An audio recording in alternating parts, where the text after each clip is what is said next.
With FTL comms, what does that mean for data running? Sure, there will be data you don't want to broadcast over open space, but it still makes data running feel dinky. Listen, you guys know me. If you've heard me talking during streams, you know how excited I am for things like data running. And I would not be the first person to immediately knee-jerk overreact to this kind of a loading screen and get very doomy and gloomy about the possibilities of data running being retracted. I'm gonna see.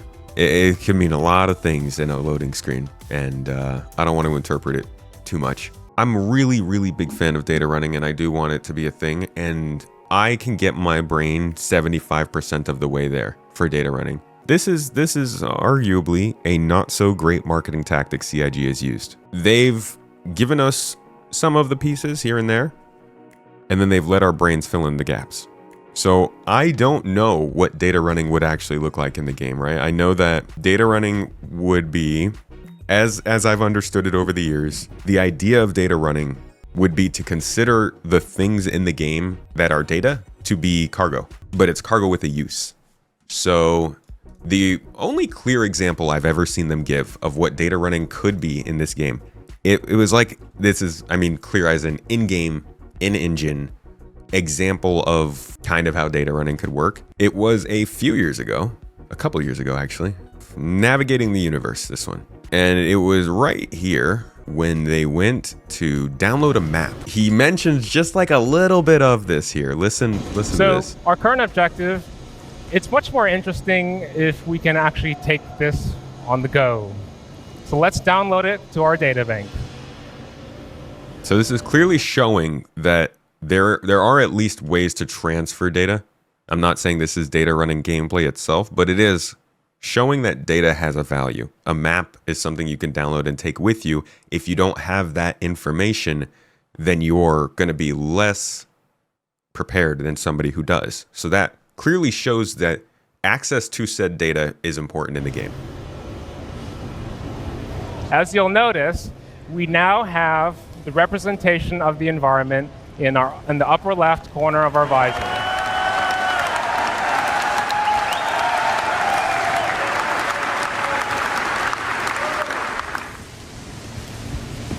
Now the thing that's really interesting to note at this point is not all environments will have such a convenient kiosk available. You may encounter rundown settlements, or you might come across a cave that no one else has ever set foot on before. What will happen in this instance is your radar will incrementally update your map, and it will incrementally reveal your environment and just save that to your data bank. So you kind of reveal it incrementally. So when people say like there's never been any explanation of exploration, this is why, because it gets dropped in little bits and pieces like this. But that's exploration he's talking about. You go into a cave, you scan the cave, you get that data, you save it.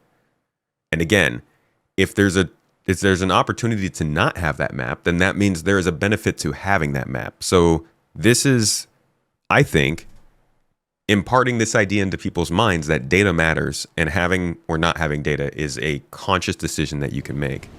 This map, what we see in the upper left corner of our visor, is not really just a map. What it really is actually data. It's our radar. And we can see contacts on our radar as we scan. And it's basically what we have available in stored in our data bank. So there are there are several moments like this throughout the history of Star Citizen where they do get into some of the details that talk about what could be data running. One of those things is going back to this picture that I just pulled up, and that is that in the lore, there's always been this problem that they've had with moving data around, like I said, where it doesn't go through jump points. So the idea was that there were data runners, people that would get the messages and everything they need from the star system, go through the jump point, deliver it to the other side. That doesn't sound like fun gameplay, right? I'm not necessarily saying that I want to see data running come into this game and I want that gameplay to be me flying to the space station at the jump point, sitting there while my ship downloads all of the information and then flies to the other side of the jump point and submits it to that space station so it can disseminate throughout the star system. And that's, I think, where we kind of like we reach that gap where CIG hasn't actually filled in the gap of what is the data running. I want to collect the data. I know that the data has value. And I know that there is a problem that has caused data to be used in a certain way with the jump points. But how does this translate into data running gameplay? They've never answered that, because that's how all gameplay in Star Citizen is. They have given us the idea of what it is, but they've not like laid it out for us specifically until we start seeing things in the EPTU and in testing engineering, for instance. We're just now starting to understand it. And even then, it's going to keep growing from here. So when something like this comes up with the potential of affecting data running, it bothers me because it might change things, but at the same time, they haven't defined it that much. And even if this is involving data running, this could be them starting to lead into that whole point of what actually makes it fun. My biggest concern with anything data running related is just that the data they have us have has value. Just like I don't want to run a cargo box from one place to another because somebody told me. I want to run that cargo box because I know the company that is ordering it actually needs it. I want to be able to go to a planet and scan the surface and see where resource deposits are, and then go back to a space station and give them that data and get a certain amount of money because that information is a certain amount of time old, or the most recent survey on that planet is also a certain amount of time old, or maybe somebody else has turned that information in, so it's not as valuable. Maybe I flew to another star system, so it's more valuable because there's less people turning in that info. There could easily be a commodity system based off of data. And a lot of space games kind of do it in certain types of ways. Elite Dangerous has something like it. Starfield has something like it. I think No Man's Sky kind of has something like it, if I'm not mistaken. They could do a lot with this, but obviously it's still up in question. We'll see what happens with it. Yeah, cargo running without cargo. What is exploration? It's what he said. It's finding things and turning them in. Finding useful things and turning them in. As soon as crafting comes online, exploration is there. All we need is the ability to save a data point, a map marker. If we could save map markers, I could make plenty of money exploring right now. As far as exploration on the PvE side, or like the non-sandbox side, I think it would be like what I said. You go to a space station, that space station says, we need updated maps for so-and-so nearby moon. Can you go scan that? You go and scan it. Maybe you run into a little bit of a confrontation. While you're scanning, you find an outpost. You visit that outpost. You get some stuff. You go back to the station, turn in the map. Mission complete. Exploration gameplay. Yay. Yeah, data running and exploration are basically the same thing. Like, if you're exploring, then you are running the data if you're going to turn in what you've explored for, right? It's like saying that cargo running and exploration are different when in reality you are hauling cargo if you find it when you're out exploring. They're very interchangeable. Data for data running will be more like top secret information, intel they don't want intercepted over the air.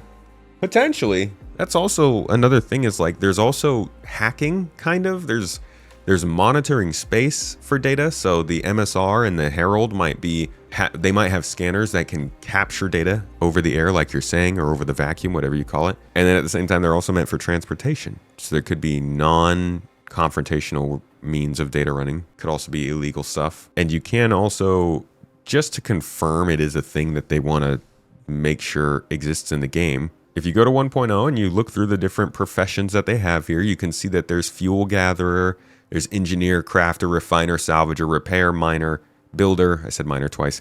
Like, clearly they have the ideas for these professions and career paths built out for the different factions.